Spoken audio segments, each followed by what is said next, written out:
ಎಲ್ಲ ವಿದ್ಯಾರ್ಥಿಗಳಿಗೂ ನಮಸ್ಕಾರ. ಇವತ್ತಿನ ದಿನ ನಿಮ್ಗೆ ಗೊತ್ತಾಗಿರ್ತದೆ ಥಂಬ್ನೇಲ್ ನೋಡಿ.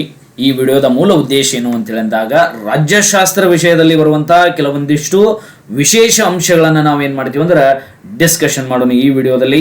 ಇಲ್ಲಿ ಮೂಲ ಪದಗಳಿರ್ತಾವ, ಎಕ್ಸ್ಪಾಂಡ್ ಪದಗಳಿರ್ತಾವ, ಒಪ್ಪಂದಗಳಿರ್ತಾವ, ಕೆಲವೊಂದಿಷ್ಟು ವಿಶೇಷ ಅಂಶಗಳನ್ನು ಎಕ್ಸಾಮಿನಲ್ಲಿ ಕೇಳುವಂಥ ವಿಶೇಷ ಅಂಶಗಳನ್ನು ನಾವೇನು ಮಾಡೋಣ ಅಂದ್ರೆ ಡಿಸ್ಕಷನ್ ಮಾಡೋಣ ಅಂತೇಳಿ ಹೇಳ್ತಾ ಇಲ್ಲಿ ಈ ವಿಡಿಯೋವನ್ನು ನಾನು ಏನು ಮಾಡ್ತೀನಿ ಅಂದ್ರೆ ಪ್ರಾರಂಭಿಸ್ತಾ ಇದ್ದೀನಿ.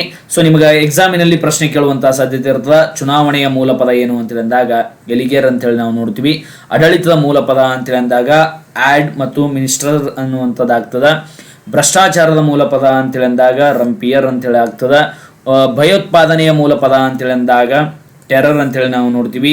ಕೊಯ್ಲಿಷನ್ದು ಕೊಯ್ಲಿಶಿಯೋ ಅಂತೇಳಿ ಏನಾಗ್ತದೆ ಅಂದ್ರೆ ಮೂಲ ಪದಗಳು ಆಗ್ತವೆ. ಈ ರೀತಿ ಮೂಲ ಪದಗಳು ಕೇಳುವಂಥ ಸಾಧ್ಯತೆ ಇರ್ತದೆ. ಮುಂದೆ ಒಪ್ಪಂದಗಳು ಅಂತೇಳಿ ಬಂದಾಗ ಯಾವ್ಯಾವ ಒಪ್ಪಂದಗಳು ಕೇಳ್ತಾರ ಅಂತೇಳಿ ಅಂದಾಗ ಇವೆಲ್ಲ ಹೊಂದಿಸಿ ಬರೆಯಲ್ಲಿ ಕೇಳುವಂತಹ ಪ್ರಶ್ನೆಗಳಾಗಿರ್ತಾವೆ. ಮ್ಯಾಕ್ಸಿಮಮ್ ವೆಸ್ಟ್ ಪಾಲಿಯಾ ಒಪ್ಪಂದ 1648 ನೆನಪಿಟ್ಕೊಂಡ್ಬಿಡ್ರಿ. ಪೂನಾ ಒಪ್ಪಂದ ಯಾರ ನಡುವೆ ನಡೀತದೆ ಅಂದ್ರೆ ಮಹಾತ್ಮ ಗಾಂಧೀಜಿ ಮತ್ತು ಅಂಬೇಡ್ಕರ್ ನಡುವೆ ನಡೀತದ. ಯಾವಾಗ ನಡೀತದೆ ಅಂದ್ರೆ 1932 ಏನಾಗ್ತದೆ ಅಂದ್ರೆ ಪೂನಾ ಒಪ್ಪಂದ ನಡೀತದ. ಇನ್ನೊಂದು ಒಪ್ಪಂದ ನಡೀತದ, ಯಾವುದು ಅಂತೇಳಿ ಅಂದಾಗ ಪಂಚಶೀಲ ತತ್ವಗಳ ಒಪ್ಪಂದ. ಯಾವಾಗ ನಡೀತದ? 1954 ನಡೀತದ. ಯಾರ್ಯಾರ ನಡುವೆ ನಡೀತದ ಅಂದ್ರೆ ಜವಾಹರ್ಲಾಲ್ ನೆಹರು ಮತ್ತು ಚೌ ಎನ್ ಲಾಯ್ ಅವರ ನಡಬರ್ಕೆ ಏನ್ ಮಾಡ್ತದಂದ್ರ ಈ ಒಪ್ಪಂದ ನಡೀತದ. ಮುಂದೆ ಹೋಗೋಣಂತ. ಸೊ ಇದು ಯಾವುದು? ತಾನ್ಸೆಂಟ್ ಒಪ್ಪಂದ ಅಂತ ಹೇಳಿ ಬರ್ತದ. ಈ ಒಪ್ಪಂದ ಯಾರ ನಡಬರ್ಕ್ ನಡೀತದ ಅಂದ್ರೆ ನಿಮ್ಗೆ ಗೊತ್ತದ 1966 ಸೊ ಯುದ್ಧ ನಡೆದಂತಹ ಸಂದರ್ಭದಲ್ಲಿ ಅಯೂಬ್ ಖಾನ್ ಮತ್ತು ಲಾಲ್ ಬಹದ್ದೂರ್ ಶಾಸ್ತ್ರಿಜಿಯವರ ಮಧ್ಯದಲ್ಲಿ ಏನಾಗ್ತದಂದ್ರ ಇದು ನಡೀತದ. ಮುಂದೆ ಸಿಮ್ಲಾ ಒಪ್ಪಂದ ಅಂತ ಹೇಳಿ ಬರ್ತದ. ಸಿಮ್ಲಾ ಒಪ್ಪಂದ 1972 ನಡೀತದ. ಯಾರ್ಯಾರ ನಡಬರ್ಕ್ ನಡೀತದ ಅಂತೇಳಿ ಅಂದಾಗ ಶ್ರೀಮತಿ ಇಂದಿರಾ ಗಾಂಧಿ ಮತ್ತು ZM ಬುಟ್ಟೋ ಅವರ ನಡುವೆ ಏನಾಗ್ತಂದ್ರೆ ನಡೀತದ. ಬುಟ್ಟೋ ಮತ್ತು ಇಂದಿರಾ ಗಾಂಧಿ ಅವರ ನಡುವೆ ನಡೆದಂತ ಒಪ್ಪಂದ ಯಾವುದು ಅಂತೇಳಿ ಪ್ರಶ್ನೆ ಬರ್ಬೋದು. ಸಿಮ್ಲಾ ಒಪ್ಪಂದ ಎಷ್ಟರಲ್ಲಿ ನಡೀತು? 1772 ಏನಾಗ್ತಂದ್ರ ಈ ಒಪ್ಪಂದ ನಡೀತಾವ. ಅಂಡ್ ಸ್ಪೆಷಲಿ ದಿನಾಚರಣೆಗಳ ಬಗ್ಗೆನೂ ನಿಮಗೆ ಪ್ರಶ್ನೆ ಬರುವಂತಹ ಸಾಧ್ಯತೆ ಇರ್ತದ. ನಿಮ್ಗೆ ಆಲ್ರೆಡಿ ಗೊತ್ತದ, ಮತದಾರರ ದಿನಾಚರಣೆ ಜನವರಿ 25 ನಡೀತದ. ಕಾರ್ಮಿಕರ ದಿನಾಚರಣೆ ಮೇ 1 ನಡೀತದ. ಮುಂದೆ ಪರಿಸರ ದಿನಾಚರಣೆ ಜೂನ್ 5. ಮಹಿಳಾ ದಿನಾಚರಣೆ ಮಾರ್ಚ್ 8. ನೆಕ್ಸ್ಟ್ ಮುಂದೆ ಹೋಗೋಣಂತ. ಮಾನವ ಹಕ್ಕುಗಳ ದಿನಾಚರಣೆ ಡಿಸೆಂಬರ್ 10. ಸಂವಿಧಾನದ ದಿನಾಚರಣೆ ನವೆಂಬರ್ 26. ನೆಕ್ಸ್ಟ್ ಇದು ಬಹಳ ಇಂಪಾರ್ಟೆಂಟ್ ನೋಡ್ರಿ. ವಿಸ್ತಾರ ರೂಪದ ಮೇಲೆ ಕೂಡ ಏನಾಗ್ತದಂದ್ರ ಪ್ರಶ್ನೆಗಳು ಕೇಳುವಂತಹ ಸಾಧ್ಯತೆ ಇರ್ತದ. ವಿಸ್ತಾರ ರೂಪಗಳ ಮೇಲೆ ಏನ್ ಕೇಳ್ತಾರಂದ್ರ EPIC ಅಂತೇಳಿ ಅಂದಾಗ ಎಲೆಕ್ಟ್ರಲ್ ಫೋಟೋ ಐಡೆಂಟಿಟಿ ಕಾರ್ಡ್ ಅಂತೇಳಿ ನಾವು ನೋಡ್ತೀವಿ. ಅಥವಾ ನೀವು ಕನ್ನಡ ಮೀಡಿಯಂ ಇದ್ರೆ ನೀವು ಕನ್ನಡ ಮೀಡಿಯಂದಲ್ಲಿ ಕೂಡ ಬರೀಬಹುದು, ಮತದಾರರ ಗುರುತಿನ ಚೀಟಿ. ನೆಕ್ಸ್ಟ್ EVM ಎರಡರ ಬರೆದ್ರು ಮಾರ್ಕ್ಸ್ ಕೊಡ್ತಾರ, ನೀವು ಬೇಜಾರು ಮಾಡ್ಕೊಳ್ಳುವಂತ ಅವಶ್ಯಕತೆ ಇಲ್ಲ. EVM ವಿದ್ಯುನ್ಮಾನ ಮತಯಂತ್ರ ಅಥವಾ ಎಲೆಕ್ಟ್ರಾನಿಕ್ ವೋಟಿಂಗ್ ಮಷಿನ್. ನೋಟಾ ಅಂದ್ರೆ ನಿಮಗೆ ಗೊತ್ತದ, ಹೌದಾ? ನೋಟಾ ಅಂದ್ರ ಎಲೆಕ್ಷನ್ದಾಗ ಮೇಲಿನವ್ರು ಯಾರು ನಮ್ಗೆ ಇಷ್ಟ ಇಲ್ಲಪ್ಪ ಅಂದ್ರೆ ನಾವೇನ್ ಮಾಡ್ತೀವಿ ಅಂದ್ರೆ ನೋಟಾ ಅಂತೇಳಿ ಮಾಡ್ತೀವಿ. ಮೇಲಿನ ಯಾರು ನನ್ನ ಆಯ್ಕೆಯಲ್ಲ ಅಥವಾ ನಾನ್ ಆಫ್ ದ ಅಬೌವ್ ಅಂತೇಳಿ ನಾವು ನೋಡ್ತೀವಿ. ನೆಕ್ಸ್ಟ್ UPA ಅಂತೇಳಿ ಅಂದಾಗ ಸಂಯುಕ್ತ ಪ್ರಗತಿಪರ ಒಕ್ಕೂಟ ಅಥವಾ ಯುನೈಟೆಡ್ ಪ್ರೋಗ್ರೆಸಿವ್ ಅಲಯನ್ಸ್ ಅಂತೇಳಿ ನಾವು ನೋಡ್ತೀವಿ. NDA ಅಂತೇಳಿ ಅಂದಾಗ NDA ರಾಷ್ಟ್ರೀಯ ಪ್ರಜಾಸತ್ತಾತ್ಮಕ ಒಕ್ಕೂಟ ಅಂತೇಳಿ ನಾವು ನೋಡ್ತೀವಿ. ನ್ಯಾಷನಲ್ ಡೆಮೋಕ್ರೆಟಿಕ್ ಅಲಯನ್ಸ್ ನೀವು ರಿಪೀಟ್ ಮಾಡ್ಬೇಕು. ಓಕೆ, 2 ಸಲ ಈ ವಿಡಿಯೋ ರಿಪೀಟ್ ಮಾಡ್ಕೊಂಡ್ಬಿಟ್ರಿ ಎಲ್ಲ ತಲೆ ಹೋಗ್ತಾವ. NAM ಅಂತೇಳಿ ಅಂದಾಗ ನಾನ್ ಅಲೈನ್ಡ್ ಮೂಮೆಂಟ್ ಅಂತೇಳಿ ಆಗ್ತದ.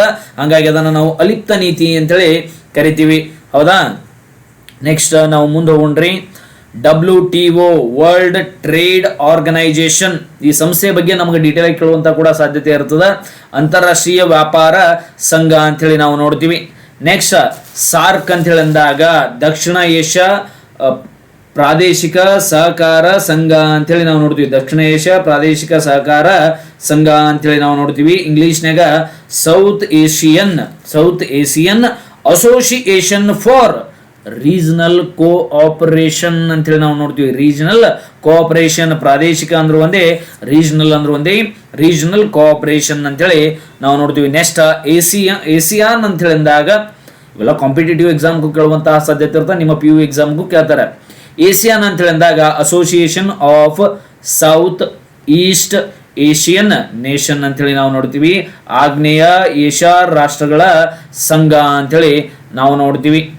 UPSC ಅಂತೇಳಿ ಅಂದಾಗ ಯೂನಿಯನ್ ಪಬ್ಲಿಕ್ ಸರ್ವಿಸ್ ಕಮಿಷನ್ ಅಂತೇಳಿ ನಾವು ನೋಡ್ತೀವಿ, ಅಥವಾ ಕೇಂದ್ರ ಲೋಕಸೇವಾ ಆಯೋಗ ಅಂತೇಳಿ ನಾವು ನೋಡ್ತೀವಿ. ಮುಂದೆ KPSC ಅಂತೇಳಿ ಅಂದಾಗ ಯು ನೋ ದಟ್ UPSC ಅಂದ್ರ ಇಲ್ಲಿ ಕಂಪೇರ್ ಮಾಡ್ಕೊಂಡು ಓದ್ಕೋಬೇಕು. Union Public Service Commission IAS ಇಲ್ಲಿಂದ ಬರ್ತಾರ. Okay, IAS IPS IRS. KPSC ಅಂತ ಹೇಳಿದಾಗ Karnataka Public Service Commission, Karnataka ಲೋಕಸೇವಾ ಆಯೋಗ ಅಂತೇಳಿ ನಾವು ನೋಡ್ತೀವಿ. UDHR ಅಂತೇಳಿ ಅಂದಾಗ Universal Declaration of Human Rights ಅಂತೇಳಿ ನಾವು ನೋಡ್ತೀವಿ, ಅಥವಾ ಸಾರ್ವತ್ರಿಕ ಮಾನವ ಹಕ್ಕುಗಳ ಘೋಷಣೆ ಅಂತೇಳಿ ನಾವು ನೋಡ್ತೀವಿ. ನೆಕ್ಸ್ಟ್ ಇನ್ನೂ ಅದಾವ, ಇನ್ನೂ ಕೆಲವೊಂದಿಷ್ಟು ಎಕ್ಸ್ಪಾಂಡ್ಗಳದಾವ. CMP ಅಂತೇಳಿ ಅಂದಾಗ ಸಾಮಾನ್ಯ ಕನಿಷ್ಠ ಕಾರ್ಯಕ್ರಮ, ಕಾಮನ್ ಮಿನಿಮಮ್ ಪ್ರೋಗ್ರಾಮ್. ಹೌದಾ, ಕಾಮನ್ ಮಿನಿಮಮ್ ಪ್ರೋಗ್ರಾಮ್ ಅಂತೇಳಿ ನಾವು ನೋಡ್ತೀವಿ. ಮುಂದೆ LPG ಅಂತೇಳಿ ಅಂದಾಗ ಉದಾರೀಕರಣ, ಖಾಸಗೀಕರಣ ಮತ್ತು ಜಾಗತೀಕರಣ, ಲಿಬರಲೈಸೇಷನ್, ಪ್ರೈವೇಟೈಸೇಷನ್ ಅಂಡ್ ಗ್ಲೋಬಲೈಸೇಷನ್. ನಿಮಗೆ ಇನ್ ಮಿಡಲ್ ಒಂದು ಪಾಯಿಂಟ್ ಹೇಳಕ್ಕೆ ಇಷ್ಟಪಡ್ತೀನಿ. ನೀವು ಆರ್ಟ್ಸ್ ವಿಭಾಗದ ವಿದ್ಯಾರ್ಥಿಗಳಾಗಿದ್ದೀರಾ, ನಿಮಗೇನಾದರೂ ಎಕನಾಮಿಕ್ಸ್ ಇತ್ತಪ್ಪ ಅಂದ್ರೆ ನೀವು ಕಂಪ್ಲೀಟ್ ಆಗಿ ಏನು ಮಾಡ್ರಿ ಅಂದ್ರೆ ಪ್ಲೇ ಲಿಸ್ಟ್ ಅಂತೇಳಿ ಬರ್ತದೆ ನಮ್ಮ ಚಾನಲ್ ಮೇಲೆ ಕ್ಲಿಕ್ ಮಾಡೋದ್ರೊಳಗೆ ನನ್ನ ಪ್ಲೇ ಲಿಸ್ಟ್ ಆಗಿ ಹೋಗಿ ನೀವು ಎಕನಾಮಿಕ್ಸ್ ಕಂಪ್ಲೀಟ್ ಸಿಲೆಬಸ್ ಇದ್ರಾಗದ ಅಂತೇಳಿ ಹೇಳ್ತಾ ನಾನು ವಿಡಿಯೋನ ಕಂಟಿನ್ಯೂ ಮಾಡ್ತೀನಿ. ನೆಕ್ಸ್ಟ್ IPKF ಅಂತ ಹೇಳಿದಾಗ Indian peace keeping force, Indian peace ಅಂದ್ರೆ ಶಾಂತಿ, ಕೀಪಿಂಗ್ ಅಂದ್ರೆ ಹಿಡಿದುಕೊಳ್ಳುವಂತ ಒಂದು ಪಡೆ, ಹಂಗಾಗಿ ಭಾರತೀಯ ಶಾಂತಿ ಪಾಲನಾ ಪಡೆ ಅಂತೇಳಿ ನಾವು ನೋಡ್ತೀವಿ. ಮುಂದೆ ಹೋಗ್ರಿ, ರಾಜ್ಯಗಳ ವಿಭಜನೆ ಮೇಲೆ ಪ್ರಶ್ನೆ ಕೇಳುವಂತಹ ಸಾಧ್ಯತೆ ಇರ್ತದ. 2 ಅಂಕಕ್ಕೆ ಕೇಳಬಹುದು. ಬಾಂಬೆ ರಾಜ್ಯ, ಹೌದಾ? ಸೊ ಯಾವ್ಯಾವ್ದು ನಡ್ಬರ್ಕಂದ್ರ ಮಹಾರಾಷ್ಟ್ರ ಮತ್ತು ಗುಜರಾತ್ ನಡ್ಬರ್ಕ್ ವಿಭಜನೆ ಆಗ್ತದ. ಸೊ ಬಾಂಬೆ 1960 ಅಂತೇಳಿ ನಾವು ನೋಡ್ತೀವಿ. ನೆಕ್ಸ್ಟ್ ಪಂಜಾಬ್ ಅಂತ ಹೇಳಿದಾಗ ಪಂಜಾಬ್ ಮತ್ತು ಹರಿಯಾಣ, ಸೊ ಎಷ್ಟರಾಗ 1966ರಾಗ. ಆಂಧ್ರ ಪ್ರದೇಶ ಅಂತ ಹೇಳಿದಾಗ ಇದನ್ನು ವಿಭಜನೆ ಆಗ್ತದ. ಏನಂತೇಳಿ 2 ಭಾಗಗಳಾಗ್ತದೆ. ಏನು ಅಂತ ಹೇಳಿದಾಗ ಆಂಧ್ರ ಪ್ರದೇಶ್ ಮತ್ತು ತೆಲಂಗಾಣ ಅಂತೇಳಿ ಯಾವಾಗ ಆಗ್ತದಂದ್ರ 14ರಲ್ಲಿ ಆಗ್ತದ. ಇದನ್ನು ಕೂಡ ಕೇಳಿದಾರೆ ನೋಡ್ರಿ. 19ರಾಗ 371 ಬಂದಾಗ ಜಮ್ಮು ಮತ್ತು ಕಾಶ್ಮೀರವನ್ನ ಹೊಡಿತಾರ. ಏನಂತೇಳಿ ಅಂದಾಗ ಕಾಶ್ಮೀರ ಮತ್ತು ಲಡಾಖ್ ಅಂತೇಳಿ ಏನ್ ಮಾಡ್ತಾರ ಅಂದ್ರೆ ಅವರು ಹೊಡಿತಾರ. 2019 ಇದು ರೀಸೆಂಟ್ ಇವೆಂಟ್, ನೆನಪಿರ್ಲಿ.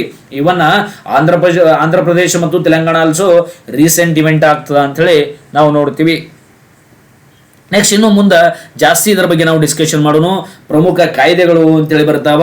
ಹಾಗಾಗಿ ಯಾವ ಯಾವ ಕಾಯ್ದೆಗಳು ಅಂತೇಳಿ ಅಂದಾಗ ಒಂದನೇದು ಅಧಿಕಾರವನ್ನು ಕಂಪನಿಯಿಂದ ಕ್ರೌನ್ಗೆ ವರ್ಗಾಯಿಸಿದ ಕಾಯ್ದೆ 1958 ಅಂತೇಳಿ ನಾವು ನೋಡ್ತೀವಿ. ಮುಂದೆ ಮುಸ್ಲಿಮರಿಗೆ ಪ್ರತ್ಯೇಕ ಮತಕ್ಷೇತ್ರವನ್ನು ನೀಡಿದ ಕಾಯ್ದೆ ಯಾವುದು ಅಂತೇಳಿ ಅಂದಾಗ 1909 ಕಾಯ್ದೆ ಅಂತೇಳಿ ನಾವು ನೋಡ್ತೀವಿ. ಇದು ಇಂಪಾರ್ಟೆಂಟ್ ನೋಡ್ರಿ, ಇದು ಬಹಳ ಇಂಪಾರ್ಟೆಂಟ್. ಸಂಯುಕ್ತ ಸರ್ಕಾರದ ಸ್ಥಾಪನೆಗೆ ಅವಕಾಶ ನೀಡಿದ ಕಾಯ್ದೆ, ಸೊ ಯಾವುದು ಅಂತೇಳಿ ಅಂದಾಗ 1935 ಕಾಯ್ದೆ. ನೆಕ್ಸ್ಟ್ ಕೌಟುಂಬಿಕ ದೌರ್ಜನ್ಯ ಕಾಯ್ದೆ ಯಾವುದು ಅಂತೇಳಿ ಅಂದಾಗ 2005. ನೆಕ್ಸ್ಟ್ ಪಕ್ಷಾಂತರ ನಿಷೇಧ ಕಾಯ್ದೆ ಅಂತೇಳಿ ಅಂದಾಗ 1985. ನೆಕ್ಸ್ಟ್ ರಾಜ್ಯ ಪುನರ್ ರಚನಾ ಕಾಯ್ದೆ ಅಂತೇಳಿ ಅಂದಾಗ 56. ಸೊ ಇಲ್ಲಿ 1985, ಇಲ್ಲಿ 1956.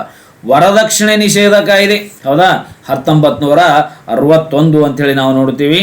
ನೆಕ್ಸ್ಟ್ ಹಿಂದೂ ಪುನರ್ವಿವಾಹ ಕಾಯ್ದೆ 1856. ಇವೆಲ್ಲ ಸುಮ್ಮನೆ ನೀವು ಒಂದು 2 ಸಲ ನೋಡ್ರಿ ನೆನಪುಳಿತದ, ಹೌದಾ.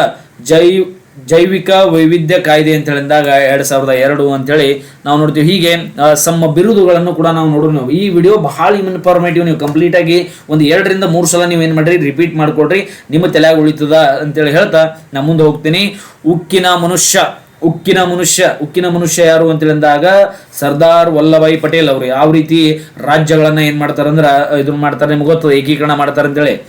ರಾಜ್ಯಗಳ ಏಕೀಕರಣದ ರೂವಾರಿ ಯಾರು? ಸರ್ದಾರ್ ವಲ್ಲಭಾಯಿ ಪಟೇಲ್ ಅವರು ಏನಾಗ್ತಾರಂದ್ರೆ ರಾಜ್ಯದ ಏಕೀಕರಣಗಳ ರೂವಾರಿ ಆಗ್ತಾರ. ಭಾರತದ ವಿದೇಶಾಂಗ ನೀತಿಯ ಶಿಲ್ಪಿ ಪಂಡಿತ್ ಜವಾಹರಲಾಲ್ ನೆಹರು ಅವ್ರು ಏನಾಗ್ತಾರಂದ್ರೆ ಇಲ್ಲಿ ವಿದೇಶಾಂಗ ನೀತಿಯ ಶಿಲ್ಪಿ ಆಗ್ತಾರ. ಅವರೇ ಅಲಿಪ್ತ ನೀತಿಯ ಶಿಲ್ಪಿ ಅಂದ್ರು, ಅವರೇ ವಿದೇಶಾಂಗ ನೀತಿಯ ಶಿಲ್ಪಿ ಅಂದ್ರು ಕೂಡ ಏನಾಗ್ತಾರಂದ್ರ ಅವರೇ ಆಗ್ತಾರ ಅಂತೇಳಿ ನಾವು ನೋಡ್ತೀವಿ. ಬಂಗಬಂಧು ಅಂತೇಳಿ ಅಂದಾಗ ಶೇಖ್ ಮುಜಿಬುರ್ ರೆಹಮಾನ್ ಅವರು ಆಗ್ತಾರ. ನೆಕ್ಸ್ಟ್ ಪ್ರಥಮ ವ್ಯಕ್ತಿಗಳು ಅಂದ್ರೆ ಕೆಲವೊಂದಿಷ್ಟು ಇನ್ಸ್ಟಿಟ್ಯೂಷನ್ಗಳ ಪ್ರಥಮ ವ್ಯಕ್ತಿಗಳು ಯಾರು ಅಂತೇಳಿ ಇದ್ರ ಮೇಲೂ ಕೂಡ ಒಂದು ಪ್ರಶ್ನೆ ಕೇಳುವಂತಹ ಸಾಧ್ಯತೆ ಆಗ್ತದೆ. ಈ ವಿಡಿಯೋ ಏನಂತ ಹೇಳಿದಾಗ ಸ್ಪೆಷಲ್ ವಿಡಿಯೋ ಇದು. ಭಾರತದ ಚುನಾವಣಾ ಆಯೋಗದ ಪ್ರಥಮ ಮುಖ್ಯ ಆಯುಕ್ತರು ಯಾರು ಅಂತ ಹೇಳಿದಾಗ ಸುಕುಮಾರ್ ಸೇನ್ ಅಂತೇಳಿ ನಾವು ನೋಡ್ತೀವಿ. ಪ್ರಥಮ ಲೋಕಸಭಾ ಸ್ಪೀಕರ್ ಜಿ.ವಿ. ಮಾಳವಂಕರ್ ಅಂತ ಹೇಳಿ ನಾವು ನೋಡ್ತೀವಿ.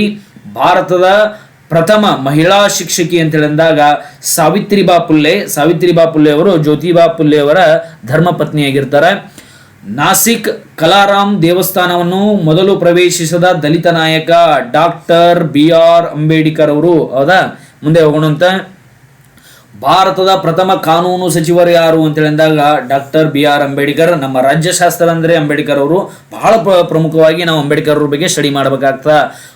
ಪ್ರಥಮ ಕಾಂಗ್ರೆಸ್ಸೇತರ ಪ್ರಧಾನಮಂತ್ರಿ ಮೊರಾರ್ಜಿ ದೇಸಾಯಿ ಅವರು ಕಾಂಗ್ರೆಸ್ಸೇತರ ಅಂತ ಹೇಳಿದಾಗ ಸ್ವತಂತ್ರ ಭಾರತದಿಂದ ಕಾಂಗ್ರೆಸ್ ಅವರು ಇರ್ತಾರೆ. ಕಾಂಗ್ರೆಸ್ದವ್ರನ್ನ ಬಿಟ್ಟು ಯಾರಾದರೂ ಪ್ರಧಾನಿ ಆಗ್ಯಾರಂದ್ರೆ ಯಾರು ಅಂತ ಹೇಳಿದಾಗ ನಮ್ಮ ಮೊರಾರ್ಜಿ ದೇಸಾಯಿ ಜನರು. ಅವ್ರಿಗೆ ನೀವೆಲ್ಲರೂ ನಮಸ್ಕಾರ ಮಾಡ್ಕೊಳ್ರಿ. ಮುಂದೆ ಹೋಗೋಣಂತ. ಅಸ್ಮಿತೆ ರಾಜಕಾರಣವನ್ನು ಮೊದಲು ಗುರುತಿಸಿದವರು ಅಂತ ಹೇಳಿದಾಗ L.A.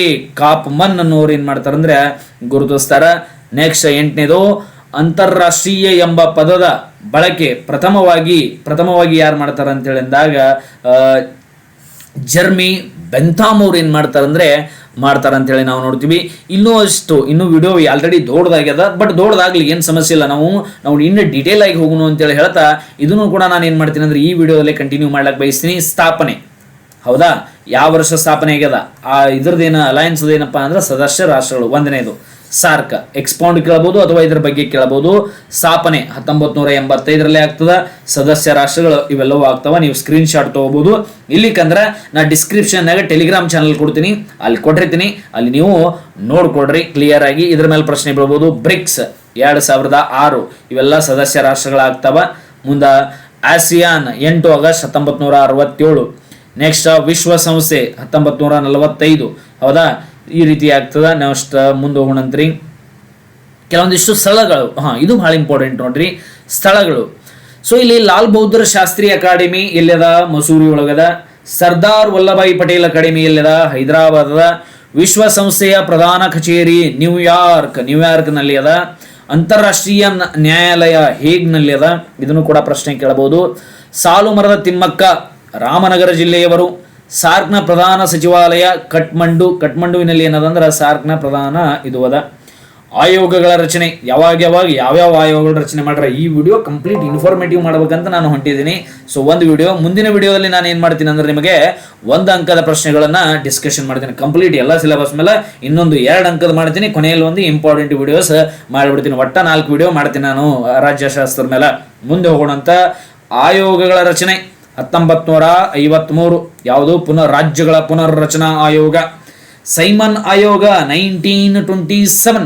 ಚುನಾವಣಾ ಆಯೋಗ ಸಂವಿಧಾನ ಬರೋಕ್ಕಿಂತ 1 ವರ್ಷ ಅಡ್ವಾನ್ಸ್ ಆಗ್ತದೆ, 1950. ರಾಷ್ಟ್ರೀಯ ಮಾನವ ಹಕ್ಕುಗಳ ಆಯೋಗ 1994. ರಾಷ್ಟ್ರೀಯ ಮಹಿಳಾ ಆಯೋಗ 1992. ಕರ್ನಾಟಕ ರಾಜ್ಯ ಮಾನವ ಹಕ್ಕುಗಳ ಆಯೋಗ 2010. ಆಡಳಿತ ಸುಧಾರಣಾ ಆಯೋಗ 1966. ಹೌದಾ. ರಾಷ್ಟ್ರೀಯ ಹಿಂದುಳಿದ ವರ್ಗಗಳ ಆಯೋಗ 1953. ನೆಕ್ಸ್ಟ್ ಕೆಲವೊಂದಿಷ್ಟು ಸಮಿತಿಗಳದಾವ. ಸೊ ವಿಡಿಯೋ ದೊಡ್ಡದಾದ್ರೂ ತಲೆ ಕೆಡಿಸ್ಕೋಬೇಡ್ರಿ, ಒಂದೇ ವಿಡಿಯೋದಲ್ಲಿ ನೋಡ್ರಿ. ಸಮಿತಿಗಳು ಏನೇನು ಅಂತ ಹೇಳಿದಾಗ ಸಂವಿಧಾನ ರಚನಾ ಸಮಿತಿ 1946. ನೆಕ್ಸ್ಟ್ ಸಂವಿಧಾನದ ಕರಡು ಸಮಿತಿ 1947. ಮೋತಿಲಾಲ್ ನೆಹರು ಸಮಿತಿ 1928. JVP. ಹೌದಾ, ಇದು ಬಹಳ ಇಂಪಾರ್ಟೆಂಟ್ ನೋಡ್ರಿ. ಸದಸ್ಯರು ಜವಾಹರ್ಲಾಲ್ ನೆಹರು, ವಲ್ಲಭಾಯಿ ಪಟೇಲ್ ಮತ್ತು ಪಟ್ಟಾಭಿ ಸೀತಾರಾಮಯ್ಯನವರ ಸಮಿತಿ ಆಗ್ತದ 1948. ಇದು ಬಹಳ ಸಲ ಕೇಳ್ತಾರ ನೋಡ್ರಿ, ಇದನ್ನು ಇಂಪಾರ್ಟೆಂಟ್. ರಾಜ್ಯಗಳ ಪುನರ್ರಚನಾ ಸಮಿತಿ ಸದಸ್ಯರು ಫಜಲ್ ಅಲಿ, KM ಪಣಿಕರ್ ಮತ್ತು ಹೃದಯನಾಥ್ ಕುಂಜ್ರೋ 1953. ಓಕೆ. ನೆಕ್ಸ್ಟ್ ನೇಮಕಾತಿ ಯಾರ್ಯಾರನ್ನ ಮಾಡ್ತಾರ ಅಂತ ಹೇಳಿದಾಗ ಲೋಕಪಾಲರನ್ನ ರಾಷ್ಟ್ರಪತಿಗಳು ಮಾಡ್ತಾರ, ಲೋಕಾಯುಕ್ತರನ್ನ ರಾಜ್ಯಪಾಲರು. ಲೋಕಪಾಲ ಎಲ್ಲಿದಂದ್ರೆ ಕೇಂದ್ರ ಸರ್ಕಾರದಾಗ. ಕೇಂದ್ರ ಸರ್ಕಾರದಾಗ ಸೂಪರ್ ಪವರ್ ಯಾರು? ರಾಷ್ಟ್ರಪತಿ. ಲೋಕಾಯುಕ್ತರು ರಾಜ್ಯ ಸರ್ಕಾರದಲ್ಲಿ ಬರ್ತಾರೆ. ರಾಜ್ಯದಲ್ಲಿ ಯಾರು ಸೂಪರ್ ಪವರ್ ಮೊದಲನೇ ಪ್ರಜೆ ಯಾರು ಅಂತ ಹೇಳಿದಾಗ ರಾಜ್ಯಪಾಲರು. ಹಂಗಾಗಿ ಈ ರೀತಿ ಚುನಾವಣಾ ಆಯೋಗದ ಮುಖ್ಯ ಹಾಗೂ ಇತರೆ ಆಯುಕ್ತರನ್ನ ಇದು ಎಲ್ಲಿರ್ತದೆ? ಚುನಾವಣಾ ಆಯೋಗ ಕೇಂದ್ರಕ್ಕೆ ಸಂಬಂಧಪಟ್ಟಿರ್ತದೆ ರಾಷ್ಟ್ರಪತಿ. ಸಿಂಪಲ್. ಕೇಂದ್ರ ಅಂತೇಳಿ ಬಂದಾಗ ಮ್ಯಾಕ್ಸಿಮಮ್ ರಾಷ್ಟ್ರಪತಿ ಇರ್ತಾರೆ. ಇದೊಂದು ಟ್ರಿಕ್ ನೆನಪಿಟ್ಕೊಂಡ್ಬಿಡ್ರಿ. ಕೇಂದ್ರ ಅಂತೇಳಿ ಬರ್ತದೆ ರಾಷ್ಟ್ರಪತಿನೇ, ರಾಜ್ಯ ಅಂತೇಳಿ ಬಂದಾಗ ರಾಜ್ಯಪಾಲರು ಇರ್ತಾರ. ನೆಕ್ಸ್ಟ್, ಕೇಂದ್ರ ಲೋಕಸೇವಾ ಆಯೋಗದ ಅಧ್ಯಕ್ಷ ಮತ್ತು ಸದಸ್ಯರನ್ನ ಯಾರು ನೇಮಕ ಮಾಡುತ್ತಾರೆ? ಕೇಂದ್ರದ ರಾಷ್ಟ್ರಪತಿ. ನೆಕ್ಸ್ಟ್ ನೋಡ್ರಿ, ನೋಡ್ರಿ, ರಾಜ್ಯ ಅನ್ನುವಂಥ ಪದ ಬರ್ತಂದ್ರೆ ರಾಜ್ಯಪಾಲರು. ರಾಜ್ಯ ಲೋಕಸೇವಾ ಆಯೋಗದ ಅಧ್ಯಕ್ಷ ಮತ್ತು ಸದಸ್ಯರು. ನೆಕ್ಸ್ಟ್, ಅಧಿಕಾರಾವಧಿ ಮತ್ತು ವಯಸ್ಸು, ಇದರ ಮೇಲೂ ಕೂಡ ಕೇಳುವಂತಹ ಸಾಧ್ಯತೆ ಇರ್ತದೆ. ಇದು ನಮ್ದು ಲಾಸ್ಟ್ ಸೆಗ್ಮೆಂಟ್ ಆಗಿರ್ತದೆ. ಲೋಕ್ಪಾಲ್ ಅವರ ಅಧಿಕಾರಾವಧಿ 5 ವರ್ಷ, 5 ವರ್ಷ ಅಥವಾ 65 ವರ್ಷ. ಅಂದ್ರೆ ಇವತ್ತು ನೀವು ಅಪಾಯಿಂಟ್ಮೆಂಟ್ ಆದ್ರಿ, ಹೌದಾ? ನಿಮ್ದು 5 ವರ್ಷ ಮುಗಿತಂದ್ರೂ ನೀವು ರಿಟೈರ್ ಆಗಬೇಕು. ನೀವು ಅಕಸ್ಮಾತ್ 63 ಇದು ಏನು 58ಕ್ಕೆ ಇದು 63ಕ್ಕೆ ನೀವು ಅಪಾಯಿಂಟ್ಮೆಂಟ್ ಆದ್ರಿ, ಮುಂದೆ ನೀವೇನು ಮಾಡಬೇಕಂದ್ರೆ ನಂದು 5 ವರ್ಷದ ಸೇವೆ ಮಾಡುವಂಗಿಲ್ಲ, 65 ಐತಪ್ಪ ಅಂದ್ರೆ ನೀವು 3 ವರ್ಷಕ್ಕೆ ಹೊರಬರಬೇಕಾಗ್ತದೆ. ಹಂಗಾಗಿ ನೀವು 5 ವರ್ಷ ಪೋರಾರೆ ಮಾಡ್ಬೋದು ಅಥವಾ 65 ವರ್ಷ ಆಗುವವರೆಗೆ ಮಾಡ್ಬೋದು ಅಂತೇಳಿ ನಾವು ನೋಡ್ತೀವಿ. ಲೋಕಾಯುಕ್ತರ ಅಧಿಕಾರಾವಧಿ 5 ವರ್ಷ ಅಥವಾ 65 ಎಲ್ಲ ಅಷ್ಟೇ ಇದಾವೆ. ಚುನಾವಣಾ ಆಯೋಗಗಳ ಮುಖ್ಯ ಇತರೆ ಆಯುಕ್ತರ ಅಧಿಕಾರಾವಧಿ ಅಂತ ಹೇಳಿದಾಗ 6 ವರ್ಷ. ಇದನ್ನ 6 ವರ್ಷ ಯಾಕೆ ಮಾಡ್ರಿ ಅಂದ್ರೆ ಚುನಾವಣೆಗಳು 5 ವರ್ಷಕ್ಕೊಮ್ಮೆ ನಡೀತದೆ, ಹಾಗಾಗಿ ಇದನ್ನ 6 ವರ್ಷ ಅಂತ ಹೇಳಿ ನಾವು ನೆನಪಿಟ್ಕೋಬೇಕು. ನೆಕ್ಸ್ಟ್, ಕೇಂದ್ರ ಲೋಕಸೇವಾ ಆಯೋಗದ್ದು 6 ವರ್ಷ ಮತ್ತು 65, ರಾಜ್ಯ ಲೋಕಸೇವಾ ಆಯೋಗದ್ದು 6 ವರ್ಷ ಮತ್ತು 62 ವರ್ಷ. ನೆಕ್ಸ್ಟ್, ಕೆಲವೊಂದಿಷ್ಟು ಉದಾಹರಣೆಗಳು ಬರ್ತಾವ. ಸೊ ಇದ್ರ ಬಗ್ಗೆನೂ ಕೂಡ ನೀವೇನು ಮಾಡ್ರಿ ಅಂದ್ರೆ ಡಿಟೇಲ್ ಆಗಿ ನೋಡ್ಕೊಡ್ರಿ. ನಾವು ಮುಂದೆ ಹೋಗೋಣ ಅಂತ. ಇದೇ ರೀತಿಯಾಗಿ ಹಲವಾರು ಅಂಶಗಳನ್ನು ನಾನು ಇನ್ನೂ ನಿಮ್ಗೆ ಏನು ಮಾಡ್ತೀನಿ ಅಂದ್ರೆ ರಾಜ್ಯಶಾಸ್ತ್ರ ಪರೀಕ್ಷೆಗೆ ಅನುಕೂಲವಾಗುವಂಗ ಡಿಸ್ಕಷನ್ ಮಾಡ್ತೀನಿ.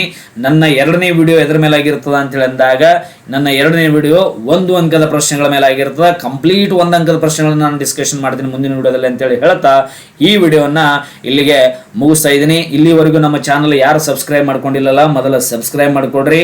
ನೆಕ್ಸ್ಟ್ ಎಕನಾಮಿಕ್ಸ್ ಎಕ್ಸಾಮ್ಗೆ ಬೇಕಾದಂಥ ಎಲ್ಲ ಮಟೀರಿಯಲ್ ಆಲ್ರೆಡಿ ಅಪ್ಲೋಡ್ ಅದ, ನೀವು ಪ್ಲೇ ಲಿಸ್ಟಿಗೆ ಹೋಗಿ ನೋಡ್ರಿ. ನಾನು ಕಮೆಂಟ್ ಬಾಕ್ಸ್ನಾಗ ಅದರ ಲಿಂಕ್ನು ಕೊಡ್ತೀನಿ ಅಂತೇಳಿ ಹೇಳ್ತಾ ಈ ವಿಡಿಯೋನ ಇಲ್ಲಿಗೆ ಮುಗಿಸ್ತಾ ಇದ್ದೀನಿ. Thank you so much. ಜೈ ಹಿಂದ್.